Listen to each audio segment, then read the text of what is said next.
Welcome to this web course titled The READ Technique for Pre-Employment Interviewing Strategies, Hiring the Best. My name is Dave Buckley, Senior Instructor with John E. Reed & Associates. I've been with Reed's for 39 years and in that time have conducted over 8,000 investigative and pre-employment interviews. I've also been teaching training courses on the READ Technique for over 35 years. Since 1947, John E. Reed & Associates has been conducting pre-employment interviews of applicants applying for positions of trust. In this training program, we will share with you interviewing techniques and strategies that will significantly enhance your ability to identify the most qualified applicants and avoid hiring high-risk applicants. The READ technique has been developed over 70 years of application, and we've trained over 350,000 interviewers worldwide. One of the most important critical decisions an employer can make is the selection of new employees. Most organizations have an established protocol for the screening of potential new hires. Depending on the position that the individual is applying for, from a data entry position to a child care provider to a law enforcement officer, the screening process may include a reference check with past employers, a drug screening, written and psychological tests, a criminal history check, a driving record check, physical agility tests required for public positions such as law enforcement or firefighters, a credit report, and a personal history questionnaire. The most important step, however, is the face-to-face interview of the candidate. This video training program will focus on enhancing your skills in conducting the applicant interview. Be sure to download the study guide which will follow along with the content of this program and allow you to take additional notes on the information we discuss. In this program, you will learn how to properly phrase interview questions, recognize when the applicant is withholding or fabricating relevant information, develop truthful information when the candidate initially tried to conceal it by recognizing when and how to ask proper follow-up questions, and assess the overall integrity and trustworthiness of the candidate.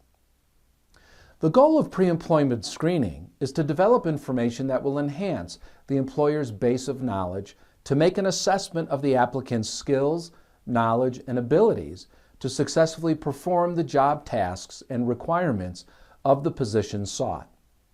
At the outset of this program, I would like to share with you a fundamental principle of interviewing.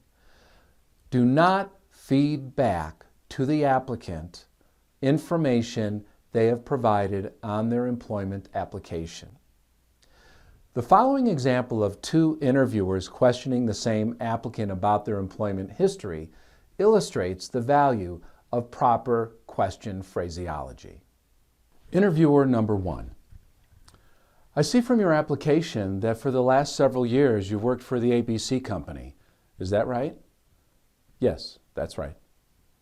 I see you left that job because they wanted you to relocate. Can you tell me a little bit about that? Well, they had asked several employees to relocate to a new store that they opened up about 75 miles away on the north side of town. And that was too much of a commute for you to make every day? Yes, that's right. Interviewer number two. Jim, as I mentioned earlier, we'd like to discuss your employment history with you. Obviously, we have both your resume and application, but I always like to discuss a person's work history with them because people can always say more during an interview than they can put on an application, okay? Sure, that would be fine. Are you working anywhere at the present time? No. What was your most recent job? Well, I worked for the ABC company as an assistant manager at the Main Street location. Why did you leave that job? Well, I got into an argument with my boss and, one thing led to another and it was basically a mutual thing, but he asked me to leave. Did he say why he wanted you to leave? Not really. I mean, he said that some of the employees that were under my supervision wanted to work at another store location because of the way I treated them. But I don't know. I just know he said that he had too many complaints about me from some of the staff. Did he say what kind of complaints he was receiving?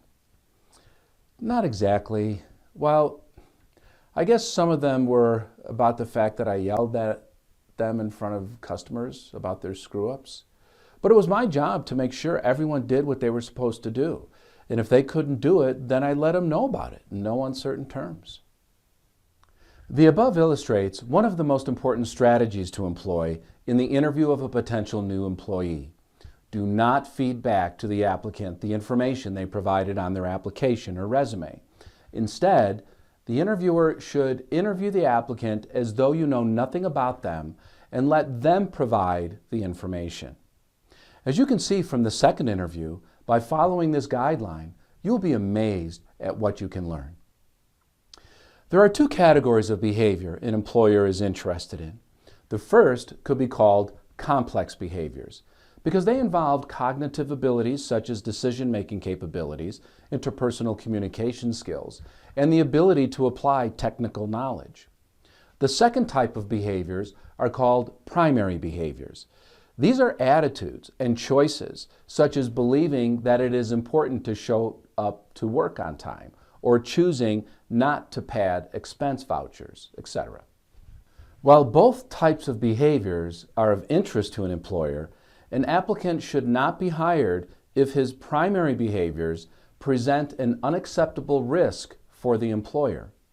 For example, an applicant who is a highly trained and competent computer programmer, which is a complex behavior, was fired from his last employer for selling proprietary information to a competitor, which is primary behavior. This would present a substantial risk to the employer if hired. This program will focus on evaluating the candidate's primary behaviors.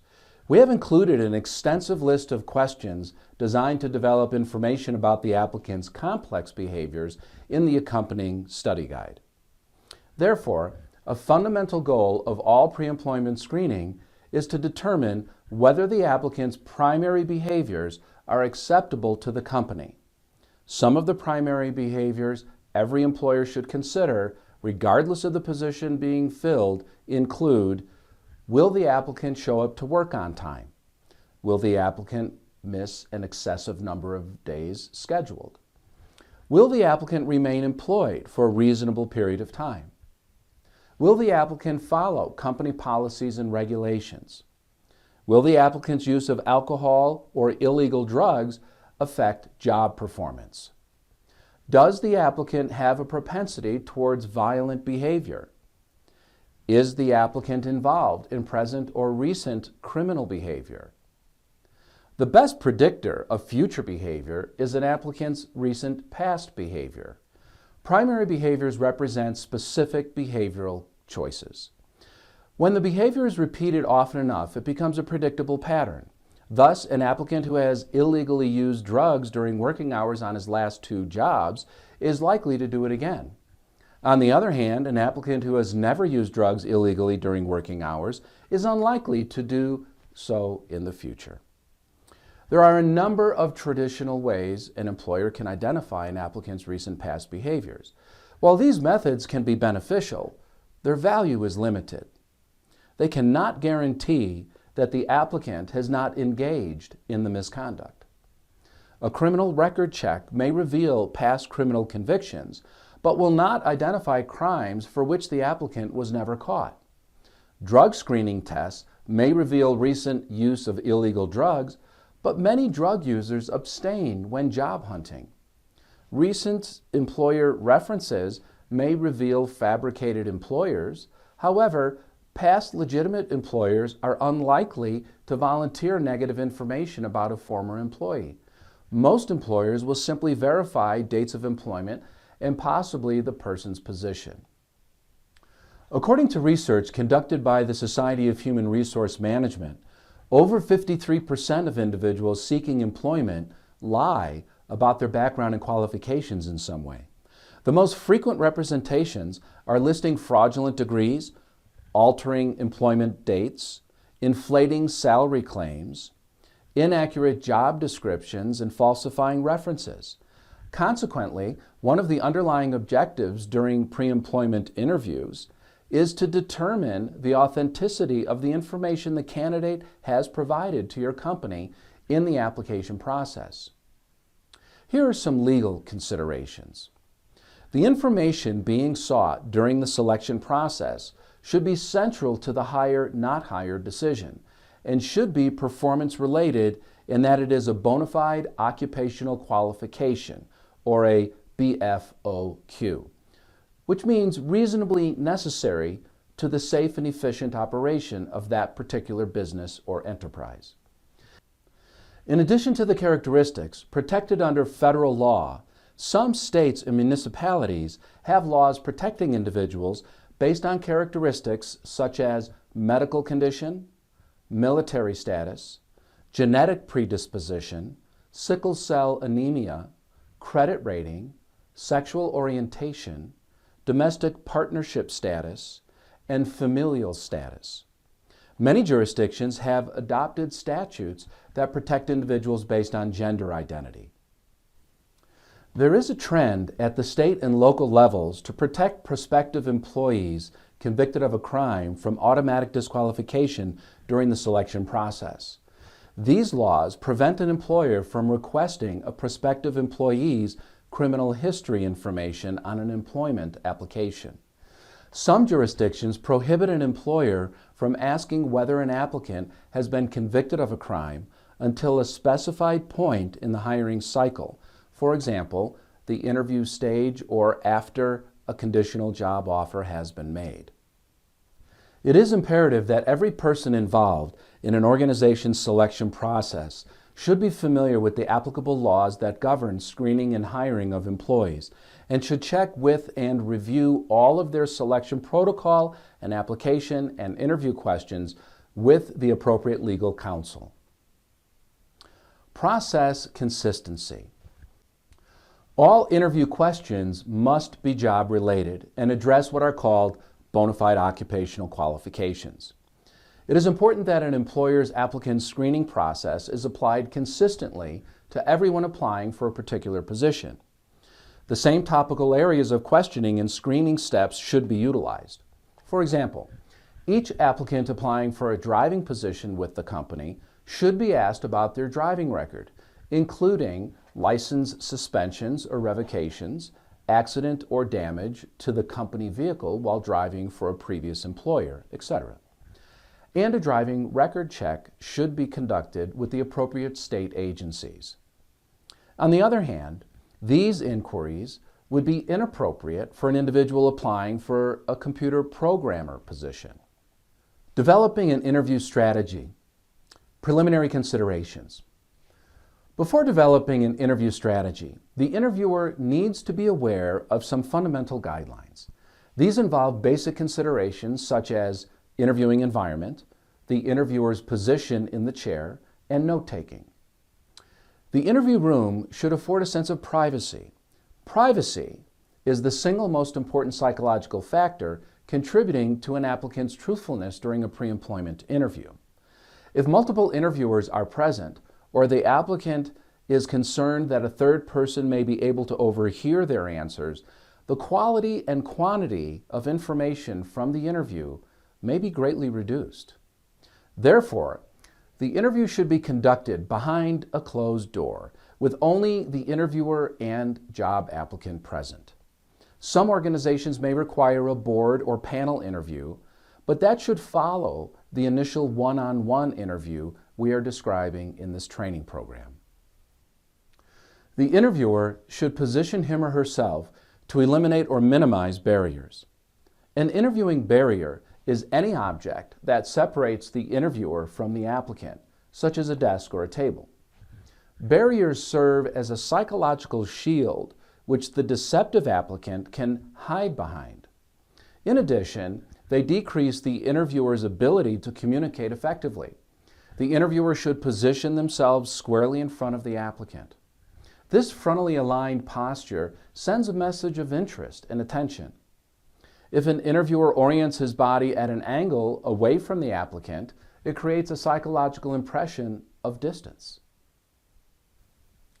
Let the applicant do most of the talking. The interviewer's questions should be short and to the point, taking up only about 20% of the interview time. The remaining 80% should consist of the applicant revealing information about themselves. The interviewer should not rush through the interview questions, but rather allow the applicant sufficient time to respond to each question. Taking notes during the pre-employment interview serves several important functions. First, notes permanently record the applicant's responses, which become important to document when a decision not to hire is made. In addition, note-taking slows down the pace of the interview and creates silence following each response. A truthful applicant feels comfortable with the silence occurring during that time.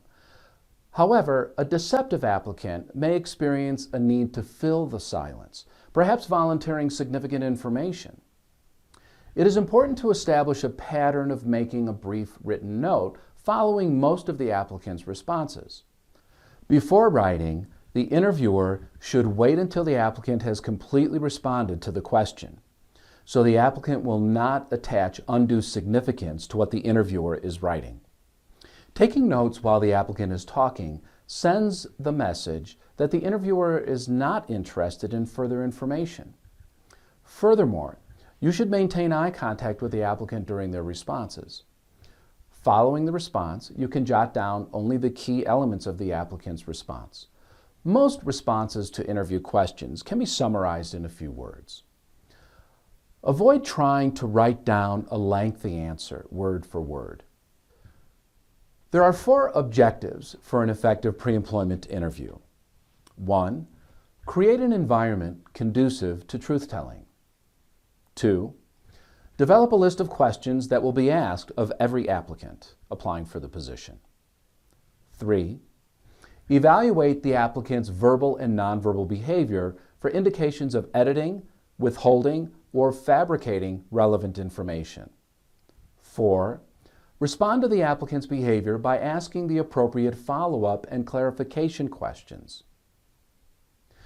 It is important to review the candidate's application before conducting the interview to familiarize yourself with their background and any issues that require clarification during the interview, such as time gaps between jobs, questions that were not answered, etc.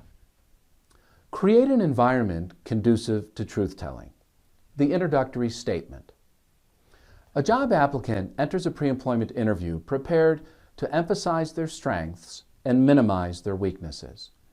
The interviewer needs to alter that game plan by persuading the applicant that the most important part of the interview is to be completely truthful and honest. Here is a sample introductory statement. Morning, Olivia. I'm Jane Johnson. How are you this morning? Fine, thanks. Now, you're applying for the position of manager. That's right. What I'd like to do this morning is to review your application with you to make sure that everything is complete and accurate. But before I get into that, let me start out by explaining a little bit about our hiring process here. I think the most important thing for you to realize is we don't expect anybody to be perfect. You can have done some things wrong in the past and still be considered qualified for the job. But it's very important that you be completely truthful about your past so we can fairly evaluate you for this position. I should also point out that as part of the hiring process, we conduct a pretty thorough background check. At a minimum, we will contact past employers and make various record checks, including police and court records. Again, the reason for doing that isn't to disqualify someone, but rather to verify that what someone tells us in the interview is, in fact, the truth. And finally, I don't want you to feel committed to the information you've provided on your written application. It's very common for a person to forget to list a job or to leave out certain information because the application doesn't give them a chance to explain the circumstances. Sure. At this point of the interview, you should list the various screening procedures that your organization utilizes: Social Security number verification, criminal and civil record check, driving history, verification of education and past employment, drug screening, etc. In the study guide, there are additional introductory statements for public and federal employers. Delivering an effective introductory statement. For an introductory statement to be effective, the applicant must believe everything the interviewer is saying. To enhance credibility, keep the following points in mind. 1. Maintain direct eye contact with the applicant throughout the statement. Perhaps put your interview sheet down to let the applicant know that what you are about to say is important. 2. Smile. This is especially important when you mention that the applicant is not expected to be perfect, that he or she should feel free to change information on their application. 3. Nod your head in agreement with your own statements. For example, when saying, "The most important thing today is for you to be completely truthful and honest," the interviewer should nod, which will reinforce the sincerity of the message. Developing the subject's employment history. When you begin to discuss the applicant's employment history, the guiding principle is to recreate the candidate's employment history from scratch. As we pointed out earlier, do not reference the information they provided on their application or resume. The following are suggested direct questions to ask about an applicant's employment history. The introduction. Jim, as I mentioned earlier, I'd like to discuss your employment history. Obviously, we have your resume and application, but I always like to go through and discuss a person's employment history with them because people can always say more during an interview than they can put on an application, okay? Are you presently employed? If the applicant responds no, then you want to follow up with, well, how long have you been unemployed? If the applicant responds yes, then you want to respond with, well, why are you looking for another job now? Who was your last employer? How long did you work for that employer? What were your duties and responsibilities with that employer? Why did you leave that job? The interviewer should ask the above 4 questions for each of the applicant's employers in the last 5 years, or the time frame that the organization's protocol has established is appropriate. Let me give you an illustration of the importance of starting a discussion of the applicant's employment history with the question, are you presently employed? The following is from a pre-employment interview of one of our staff conducted of an individual who was applying for work as a teller in a credit union. Are you working any place right now? I'm working part-time. I didn't put it on the application because it's only part-time. Okay, and where is that? Well, it's a cleaning service that a friend of mine runs. I help her out about 2 or 3 days a week. And how long have you been filling in or helping out? About 3 months. And what is the name of that cleaning service? Bright and Shiny Cleaning. And where are they located? Well, she runs the business out of her house. She lives just down the block from me. I see. And prior to working for this cleaning service, where did you work? ABC Savings. What was your reason for leaving that particular position? Well, I was in my position for 4 years and I was stagnant. I had given myself 2 years to move up, and when the 2 years were up, I had trouble trying to advance myself. I decided to get out of banking altogether. I see.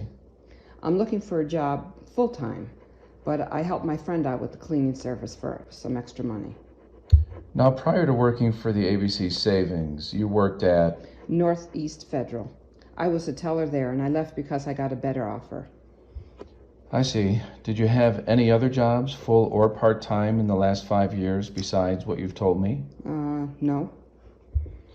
Now, from any job that you did hold, were you ever asked to resign? Well, there is one thing.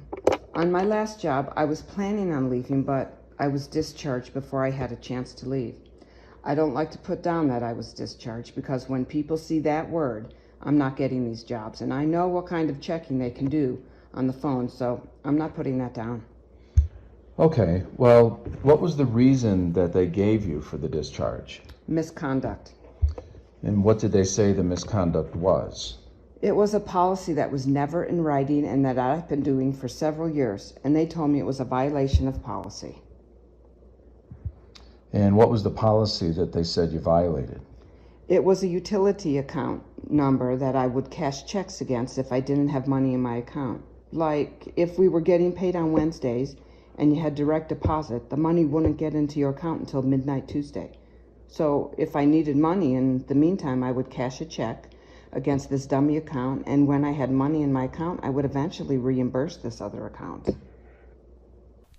A number of red flags were highlighted during the interview, including the fact that she did not list her current part-time job, the fact that she had left a full-time job that she had for several years without having a new job lined up, and the fact that she initially said that she wanted to get out of banking, but was applying for a position as a teller at a credit union, and her acknowledgement that she was essentially stealing money from her employer. Developing a list of direct questions. A direct question is a specific inquiry designed to elicit a definitive response. An indirect question may be ambiguous and call for the applicant's opinion. Compare these examples of an indirect question followed by the proper direct question. Indirect. Did you leave that job on good terms? Direct. Why did you leave that job? Indirect. In the last 5 years, did you experience any sort of difficulties with any employer? Direct. Were you suspended by any employer at any time in the last 5 years? Indirect. Is the employment section of your application complete? Direct. Are there any employers that you worked for in the last 5 years that you did not list on your application? Indirect questions may provide misleading behavior from an applicant who is trying to be completely truthful. Because the question is ambiguous and calls for interpretation or even speculation, the honest applicant may have difficulty expressing him or herself. A deceptive applicant, on the other hand, can offer a response to an indirect question that sounds very truthful and sincere because he is merely expressing an opinion. To illustrate this, consider the following two responses to the same indirect question. In the last 5 years, did you experience any sort of difficulties with any employer? Honest applicant. Well, gee, I guess there were times when maybe I didn't work as hard as I could have or took a few extra minutes at a break. I didn't always get along perfectly with all of my coworkers. This applicant has not had any significant past problems with employers, but is trying to be 100% honest. The dishonest applicant. I always completed my work tasks on time and did them properly. I've never been fired or anything. All of the employers that I have listed there will give me a favorable recommendation. This applicant was suspended on 2 occasions for physical confrontations with coworkers. The applicant did not list this employer on his application. Here are 4 guidelines for asking direct questions. 1. Do not refer to the employment application when asking a direct question. If an application is falsified, the interviewer may be reinforcing the applicant's lie by basing the question on the false information. This makes it much easier for the deceptive applicant to withhold information. Let's contrast the improper and proper phrasing of direct questions. Improper. I see you are presently working at King's Jewelers. Why are you looking for another job? Proper. Are you presently employed? Improper. You left First National Bank to return to college, is that right? Proper. Why did you leave the First National Bank? 2. Limit each direct question to one area of inquiry. If 2 or more areas of inquiry are included in the same question, the applicant may be telling the truth to one, but not the other. The applicant's response will focus on the truthful area, so this makes it difficult to identify deception. Improper. Were you suspended or written up for any violation of policies at a job in the last 5 years? No, I was not. This question should have been broken down into 2 different inquiries. For example, proper. Have you been suspended by an employer in the last 5 years? No, not at all. In the last 5 years, did you receive any written reprimands? Well, I did receive 1 written warning. 3. Direct questions should address specific events or situations and not elicit opinions or beliefs. Notice that the example of indirect questions listed at the beginning of this section elicited applicants' opinion. They use terms like experience difficulty or language like good terms. Opinions represent subjective beliefs and so are not meaningful information to a prospective employer. Thus, an individual offering an opinion may not appear to be deceptive. Improper. Do you think the National Bank was satisfied with your performance? Proper. When you received your last performance review at National Bank, what areas of improvement did they discuss with you? 4. Do not ask negative questions. A negative question is one that expects agreement with a premise within the question, whether that premise is negative or positive. So you've never been fired or let go from an employer? I assume you gave them notice before leaving, right? You haven't recently tried any illegal drugs, have you?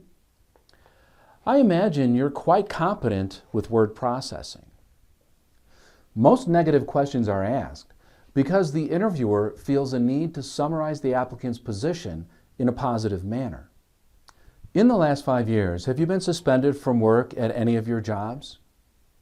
Not formally suspended, no. Were you informally suspended from a job? Well, I was kind of laid off about 3 years ago. But besides being laid off, you weren't suspended at any other time, were you? That's right. What this interviewer should have asked in place of the negative question is, what happened? Why were you laid off? Or, was this an official layoff? How many employees were laid off? Or, did something happen that upset the employer so they asked you not to come in for a few days? Here are some additional questions that you can ask with respect to the candidate's employment. The application you filled out asked you to go back 5 years in terms of work history.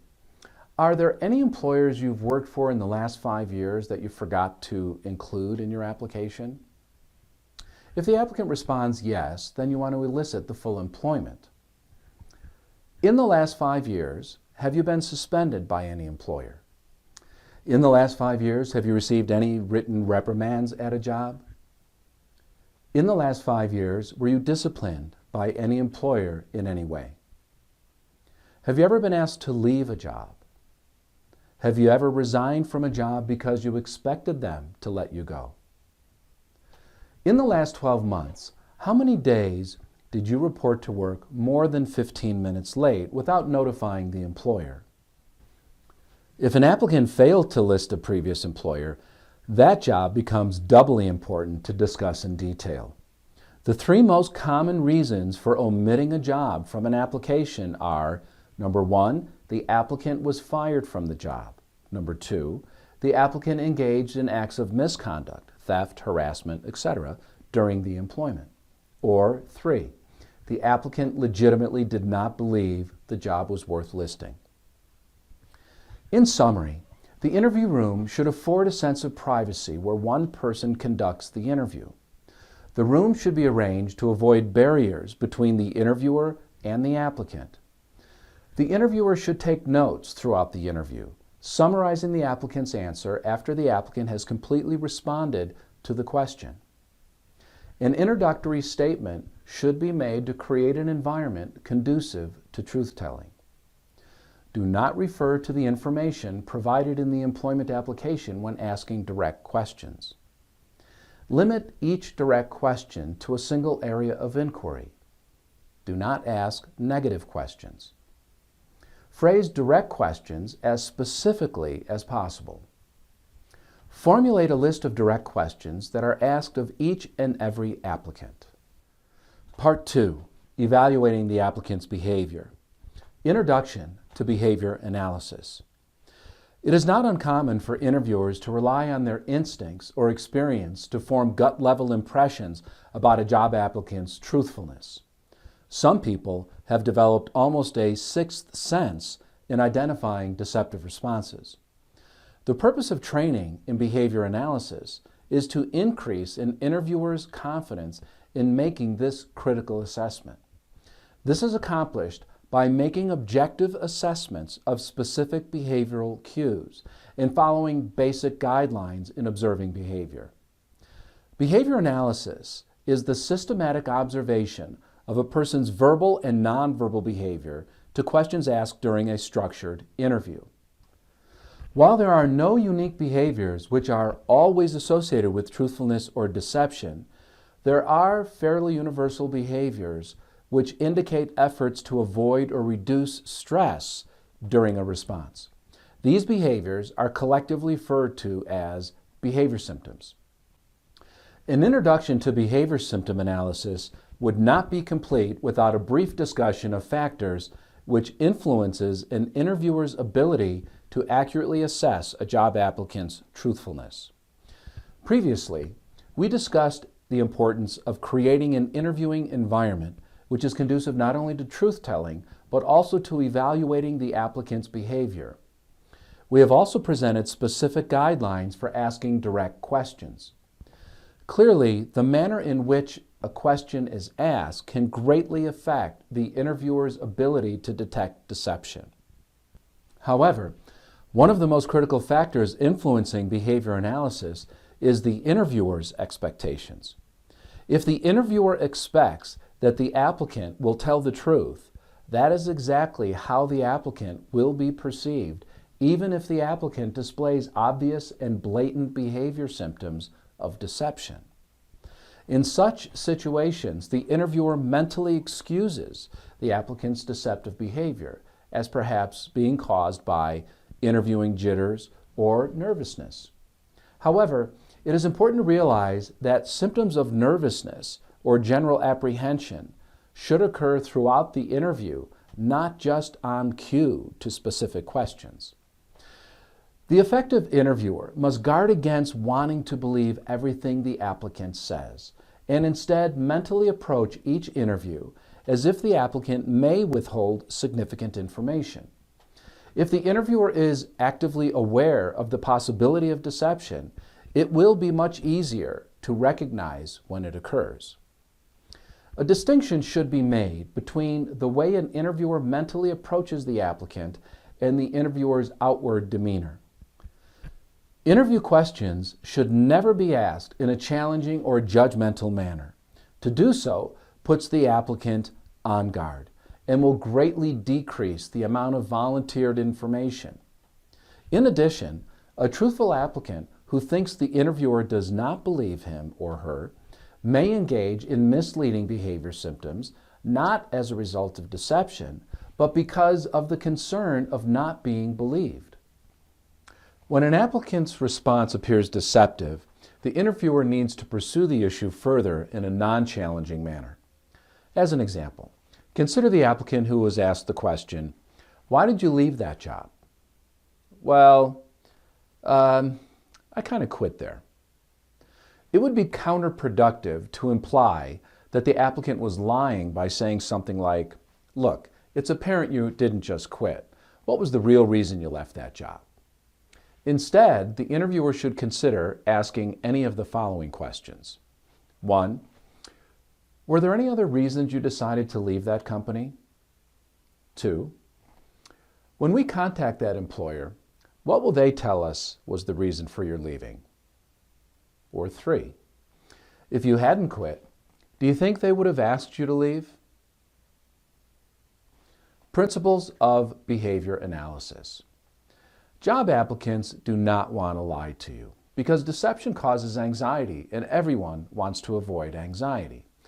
Most job applicants will lie only if they perceive no other option. Deceptive applicants rely extensively on implication and innuendo within their responses, hoping that the interviewer will accept the response as adequate. Consider the following dialogue. Have you been convicted of any crimes in the last 7 years? Nothing really, besides minor things like traffic violations.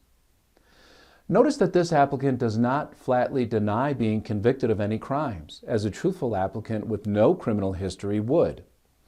In fact, this applicant acknowledges some minor violations. The truth is that he pleaded guilty to a shoplifting charge a year ago. In his mind, He classifies shoplifting as a minor thing, so his response to the interviewer's question is the literal truth. Timing is everything. Behavior symptoms should be only considered significant if they are part of the applicant's response to the interviewer's question. Simply because an applicant looks down at the floor, changes posture in the chair, or scratches a leg means nothing unless the behavior was stimulated by the interviewer's question. There are two critical periods of time in which most significant behavior occurs. The first is the period from the last word of the interviewer's question to the first words of the applicant's response. The second period is at the end of the applicant's response, including a few seconds following the last word.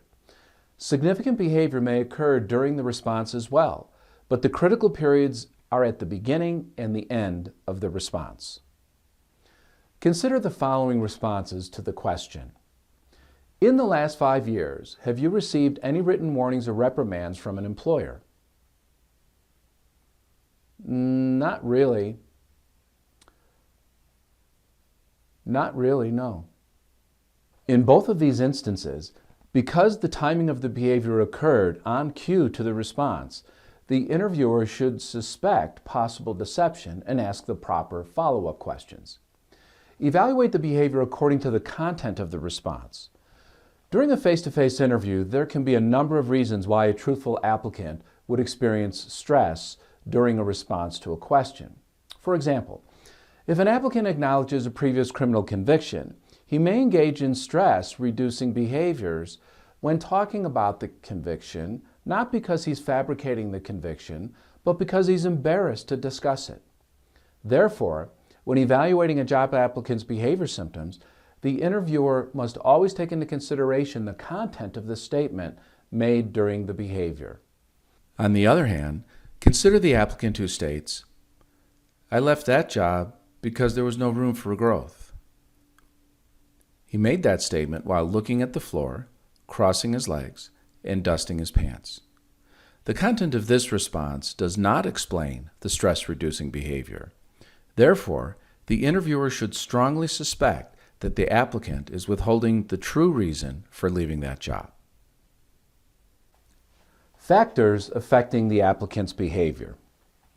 With the diversity of job applicants that an employer will interview, it is critical to remember that there are cultural and cognitive differences between applicants which may affect their eye contact, response latency, which is the length of time between the interviewer's last word and the first word of the applicant's response, and response delivery. Because of this, it is important for the interviewer to establish the applicant's behavioral norms at the outset of the interview. This is done when the applicant is answering background questions or engaging in casual conversation. Deviations from the applicant's established normal behavior can be considered significant. In particular, the interviewer wants to establish the applicant's normative behaviors in the following areas. Eye contact. Does the applicant maintain eye contact when answering non-threatening questions, such as the spelling of his last name? Response latency. How long does it take for the applicant to respond to a simple, straightforward question? Response delivery. What is the applicant's normal rate of speaking? Does the applicant speak in a smooth, composed manner, or are responses hesitant and drawn out? The next area of behavior we will discuss is the difference between direct and evasive responses. A direct response is one that offers a definitive answer to the interviewer's question. Any answer that does not is evasive. Consider the following 3 responses to the question, how many scheduled days of work did you miss in the last 12 months? 1, 3 or 4 at the most. 2, the company is really strict about absenteeism. If an employee misses more than 6 days, you forfeit your pay. 3, I can't say for sure, but I've never had any real problems with attendance. Response number 1 is direct because the applicant offered a definitive answer to the interviewer's question. The other 2 responses are both evasive because the interviewer doesn't know how many days the applicant had unexcused. In response number 2, the applicant says nothing about absenteeism, although he implies that he missed no more than 6 days, while response number 3 is merely offering a personal opinion. The applicant might believe that an employer who only misses 15 unexcused days of work in the last 12 months does not have an attendance problem. Listening literally to an applicant's response. Deceptive applicants often rely on the interviewer to make unwarranted assumptions about what the applicant intended to say or probably meant. As interviewers, we tend to listen figuratively to the general content of a person's response. Effective interviewers learn to listen literally to a person's response. Consider the following response to the interview question: in the last 5 years, have you had any physical confrontations with a coworker? 1. No, not at all. 2. I can't say that I have. 3. I would have to say no. Applicant number 1 offers a direct and definitive denial. On the other hand, applicant 2 and 3 are not denying having physical confrontations with coworkers. Taken literally, applicant number 2 is saying that he can't say that he had a confrontation with a coworker, because if he does say so, it might cost him the chance to secure the job that he is seeking. Similarly, applicant number 3 is merely telling the interviewer that he would have to say to get the job, rather than telling the truth. Another deceptive strategy that can be identified by listening carefully to an applicant's response is called a specific denial. Again, in this instance, the applicant's response is literally true because he denies some narrow portion of the interviewer's question. Consider the following examples. In the last 5 years, have you worked for any employer that you did not list on your application? My application contains every full-time employer I've ever worked for in my life. During the time you worked at the job, did you receive any disciplinary action whatsoever? I was never suspended or put on probation or anything like that. The first applicant's response only indicates that he listed all of his full-time employers on the application. There may have been several part-time jobs he did not list. In the second example, the applicant is clearly denying being suspended or being put on probation. This applicant may have received written warnings, been docked pay, or demoted. Another example of interpreting responses literally is the applicant's use of qualifying language within a response. These phrases do not fully commit the applicant to a definitive position. Each of the following responses contain a qualifying phrase. As far as I can remember, those are the only jobs I held in the last 5 years. To the best of my knowledge, I've never been reprimanded at a job. As I recall, I haven't been disciplined by an employer in the last 5 years. Qualifying phrases such as far as I can remember, or to the best of my knowledge, may allow the applicant to blame his poor memory for withholding information. If the interviewer can produce evidence that contradicts the response, the applicant can respond, "Oh yes, now that you mention it, I do remember that." In effect, the applicant does not consider his original response a lie because he qualified it based on his imperfect memory. Examples of other qualifying phrases which do not commit the applicant to a definitive response include, "That's pretty much what happened." "Generally, I like to give at least 2 weeks' notice."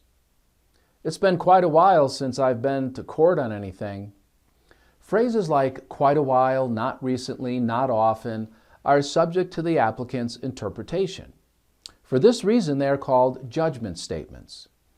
One applicant might consider 5 years quite a while, but another quite a while might be 5 weeks. A final example of literal interpretation is called lying by referral.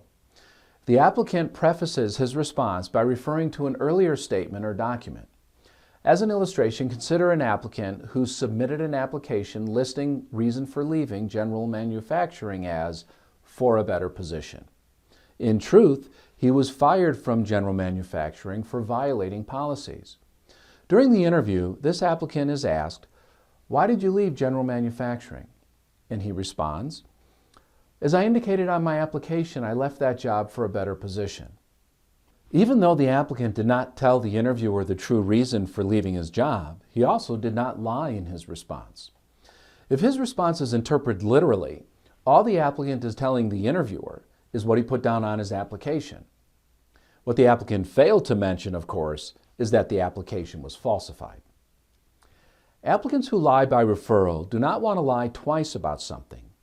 Consequently, if they included false information on their application, their response to an interviewer's question might be prefaced with something like, "As I listed on my application," or "You'll see that in my resume."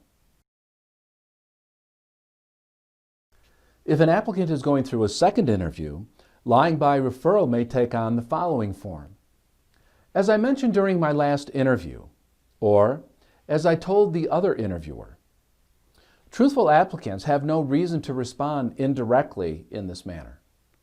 On-time versus delayed responses. Direct questions should elicit specific information that does not require much contemplation or any imagination. Consequently, truthful responses tend to be immediately forthcoming. An applicant who is reluctant to reveal the truth, on the other hand, may delay in his response to a direct question, to buy time, to formulate the most credible response. Because it is awkward to wait 2 or 3 seconds before responding to a question, deceptive applicants may disguise their delayed response in a number of ways. One of the most common is to repeat part of the interviewer's question, as the following example illustrates. "Why did you leave that job?" "Why did I leave? Well, there wasn't much room for advancement, and I felt it was time to move on." Some applicants will disguise a delayed response by asking the interviewer to repeat the question or to have the question clarified. "How many times were you 30 minutes late for work in the last 6 months?" "Do you mean in the last 6 months, how many times was I late for work?" "Well, in the last 6 months, how many days were you more than 30 minutes late for work?" I would have to say around 5 or 6 maybe. A final verbal behavior that indicates a stalling tactic is called parroting. Truthful applicants use unique words within their response, whereas a deceptive applicant may borrow words from the interviewer's question.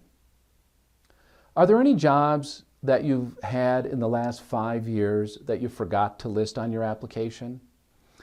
As far as jobs that I forgot to list on my application, what I have listed is pretty much everything. Finally, the interviewer should be aware of nonverbal tactics used to disguise a delayed response. These involve unnecessary nonverbal activities before a response.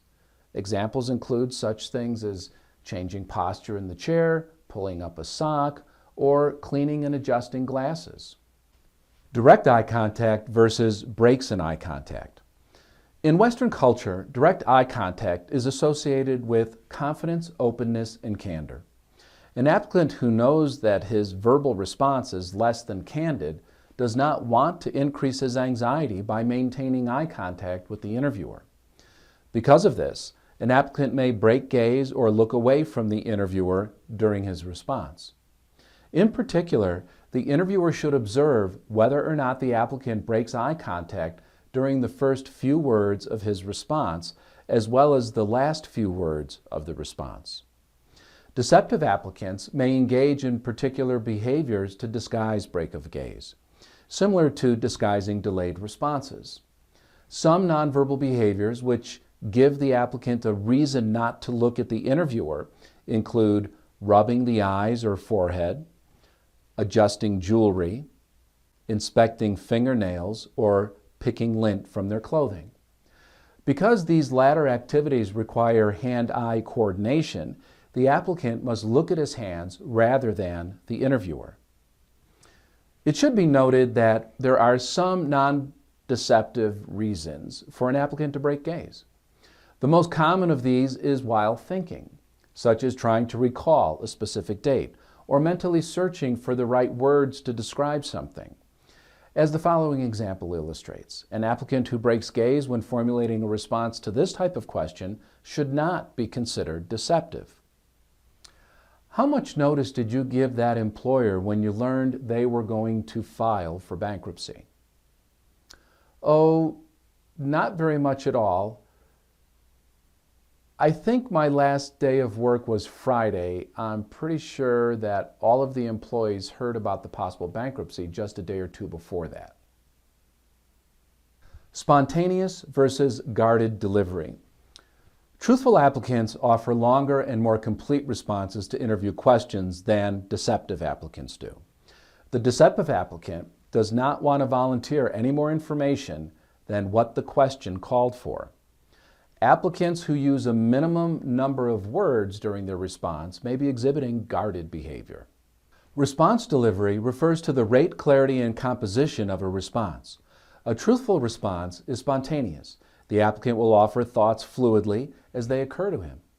The rate and clarity of the delivery will be steady and remain on track. The response will make sense and maintain the same direction. A deceptive response delivery, on the other hand, may be guarded and hesitant. The applicant may significantly slow down his rate of speech or elongate certain words. This is because the applicant is editing information from the response. In effect, he must slow the pace of the response to give himself time to decide what to include or exclude from the response. During this ongoing editing process, the deceptive applicant may realize that his response will lead to incriminating statements. So in midstream, he alters the course of his response. This is called start and stop behavior. The following is an example.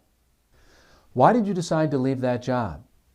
Actually, there were a number of reasons, but the most significant was my supervisor, who played favorites with some of the employees and started to come back on, wasn't being completely fair in scheduling and stuff. So there was that. And also, I hadn't had a raise since the time I started, and they implied that if everything was going fine, that was another thing that wasn't fair. Some of the other employees got raises, and I didn't think that was fair, so I left.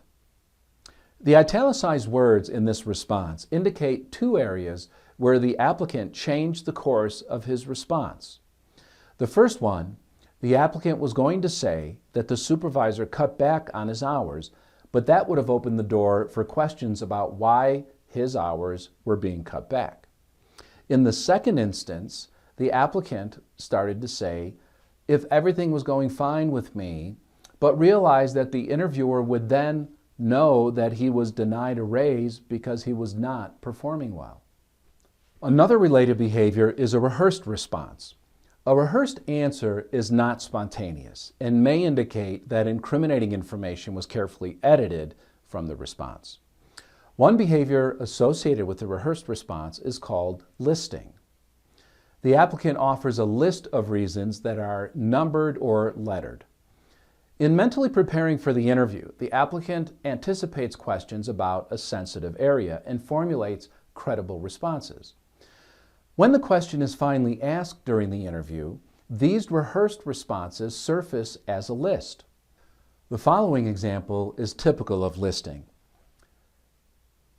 Tell me what led to your conviction.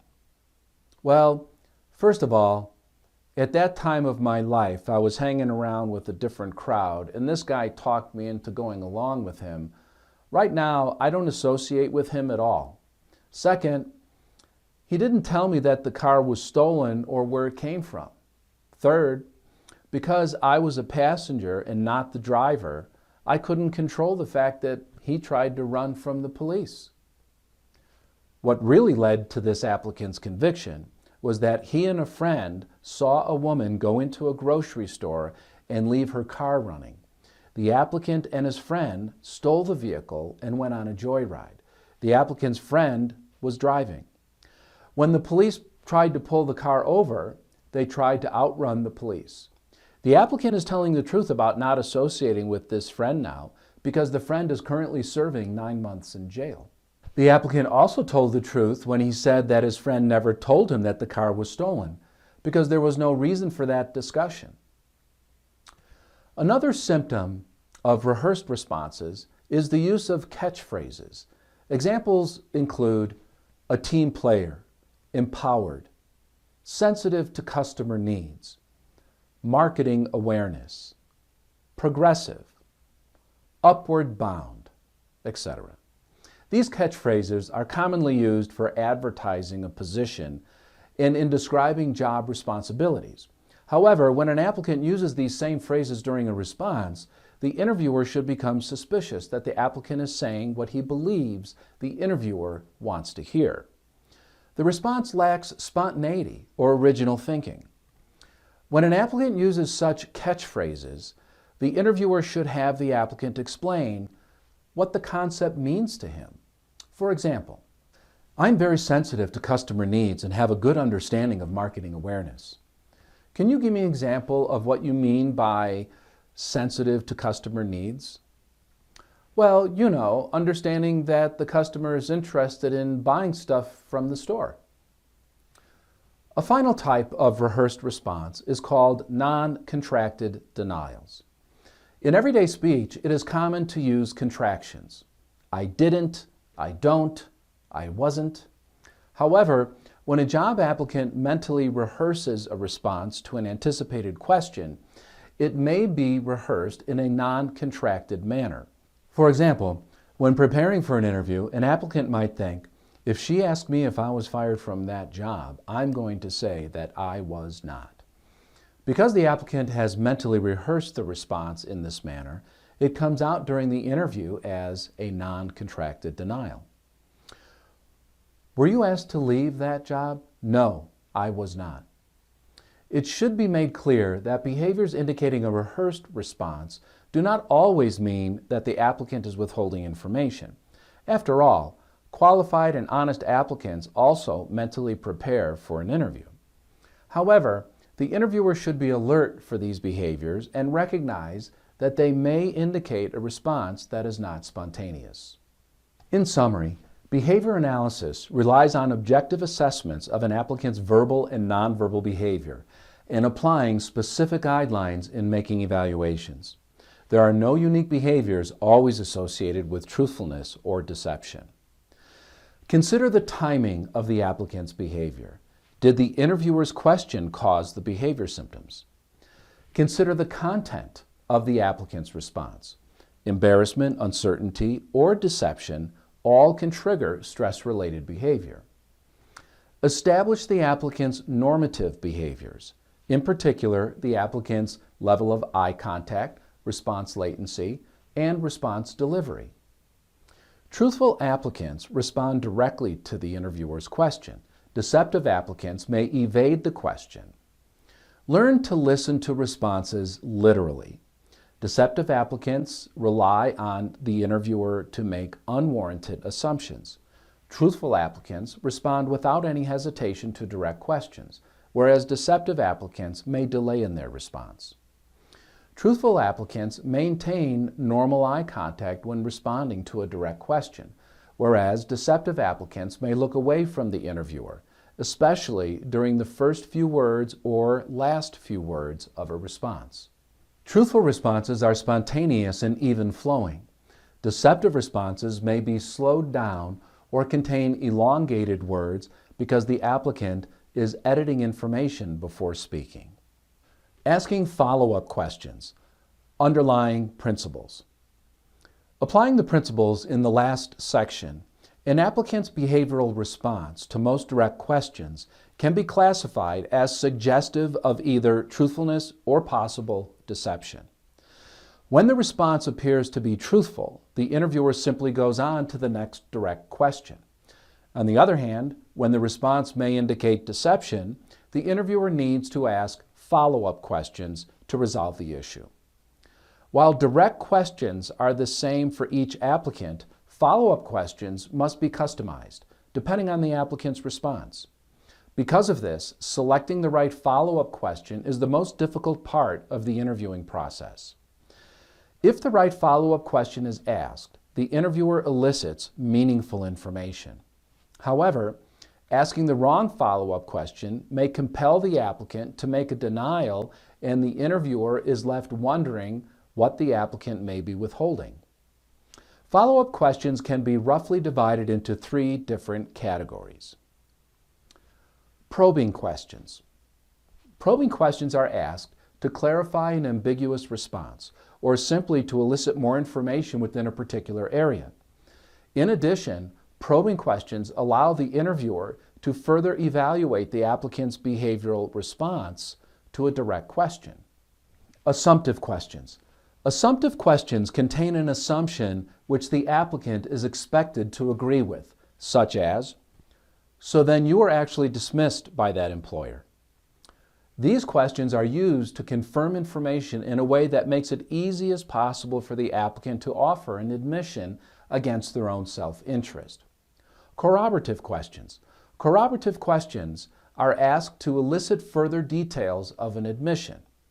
For example, if an applicant acknowledges being fired from his last employer, corroborative questions would be asked to establish the circumstances and grounds for that dismissal.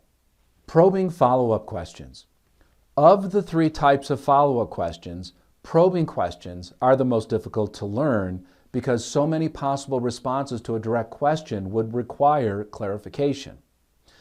Let's consider what follow-up questions should be asked to the variety of responses an applicant may give to the question, "Why did you leave that job?"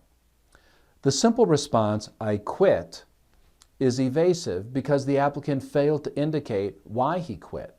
Follow-up questions would be, "Why did you quit? How much notice did you give the employer before you quit?" An applicant who says that he gave no notice before quitting oftentimes was fired or quit by mutual agreement. If he hadn't quit, they would have fired him. An additional follow-up question to ask in this circumstance is, "Tell me exactly what happened the last day you worked that caused you to quit." If the applicant's behavior appears deceptive, the interviewer might consider asking, "If you hadn't quit, do you think they might have asked you to leave?" The response, "Because of the low salary, poor benefits, or no advancement." The applicant who says he left a job because of low salary, poor benefits, etc., may not be telling the truth if this next job did not satisfy these goals.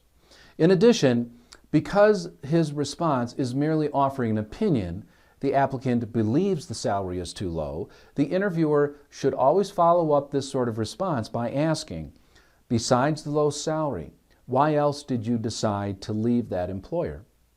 The response, "Well, for a higher paying position." The applicant is claiming to have left Company A to work for Company B because Company B paid a higher wage. An important probing question to ask is how much time elapsed between the 2 jobs. If the applicant went immediately from job A to job B, this answer is probably truthful. However, if several weeks elapsed between the 2 jobs, this means that the applicant may very well have left job A without having another job lined up. Therefore, he is not telling the truth when he claims that he left employer A for a higher paying position.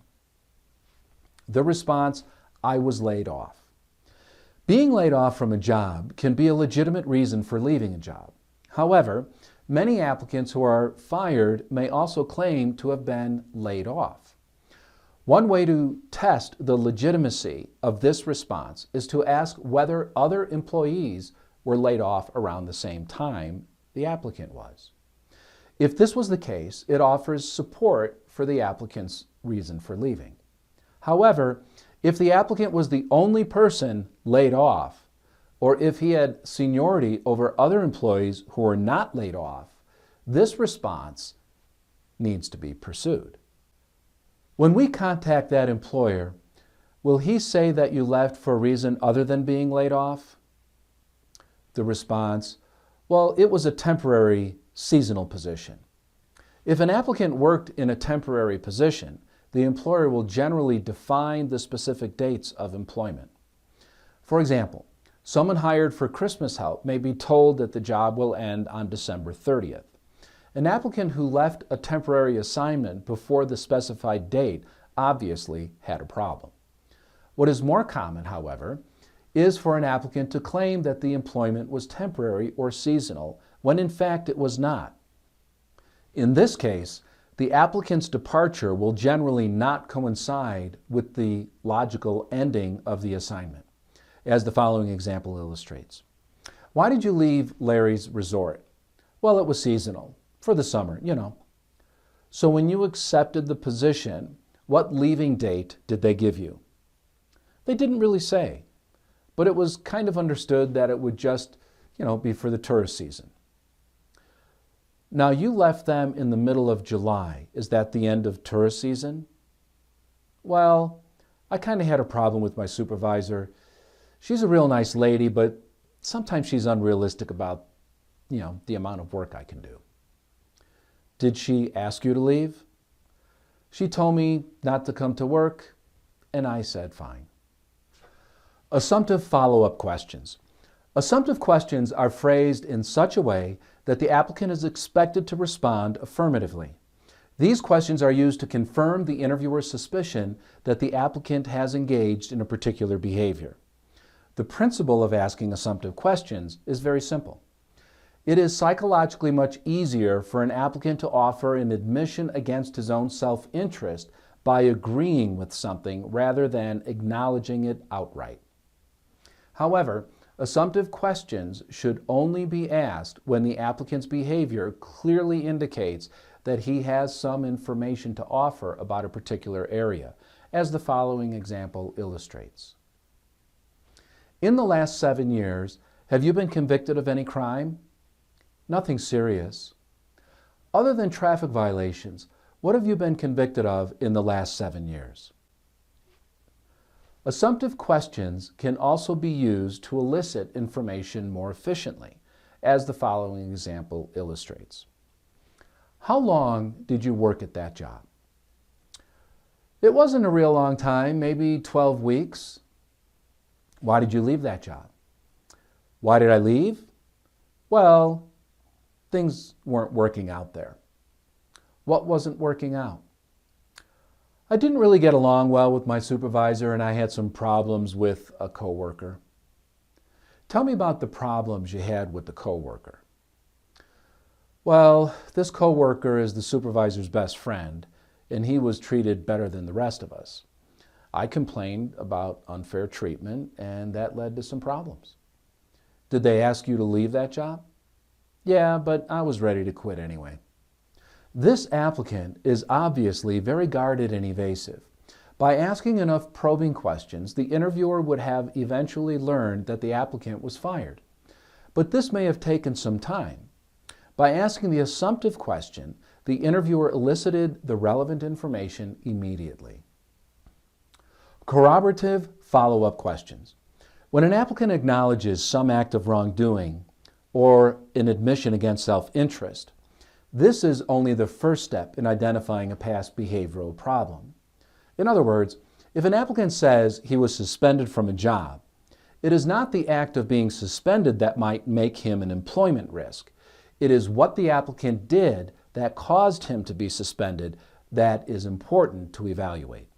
By asking corroborative questions, the interviewer may learn that the applicant was suspended because of a physical fight with another employee, sleeping on the job, or recklessly causing damage to the company property.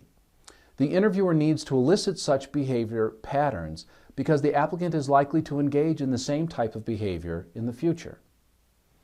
It is very common for an applicant to minimize or rationalize past acts of misconduct. Sometimes applicants may feign ignorance about the employer's reason for a termination or disciplinary action. The following response is typical of a rationalization.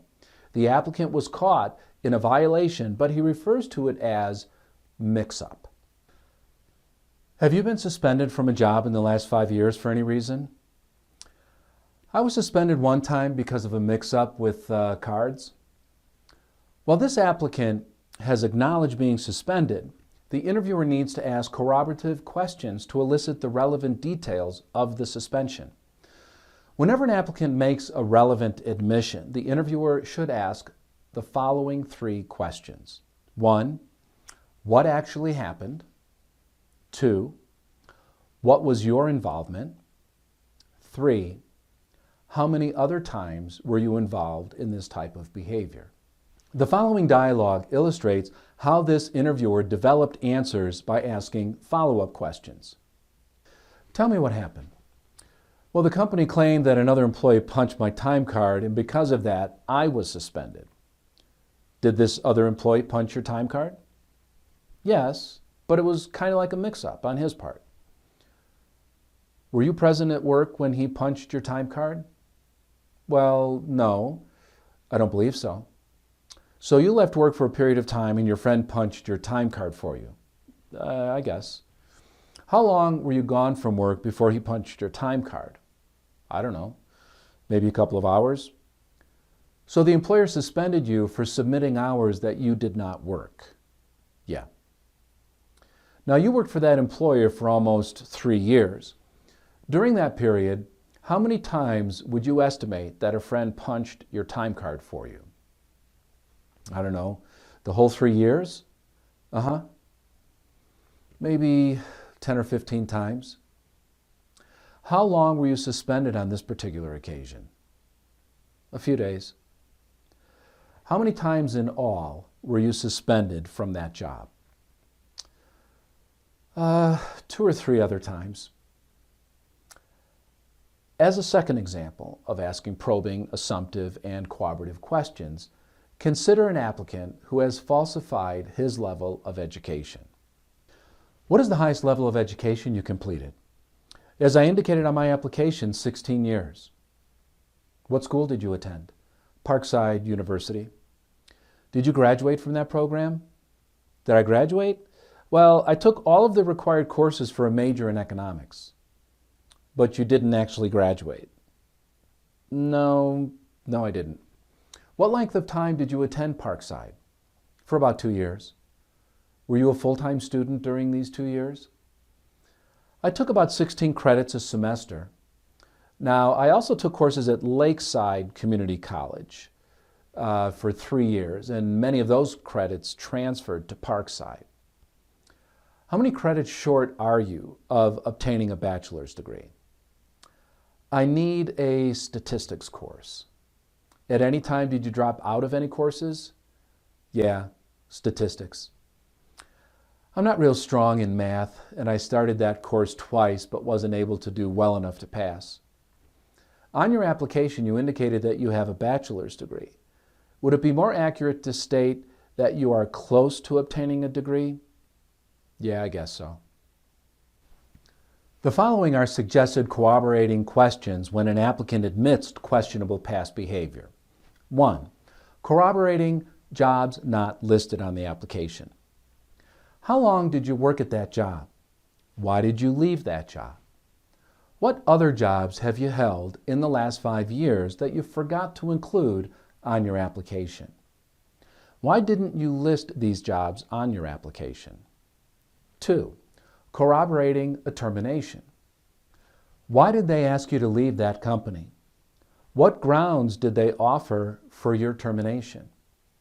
If we were to contact them, what grounds would they give us for letting you go? Did you contest the discharge? 3. Corroborating disciplinary action.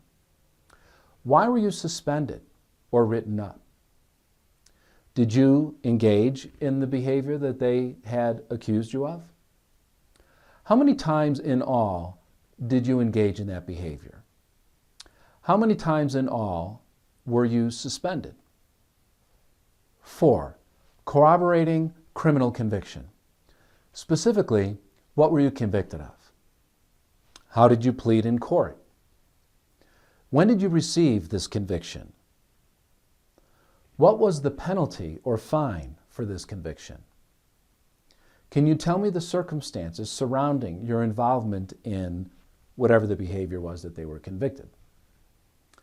How many convictions in total have you had in the last 7 years?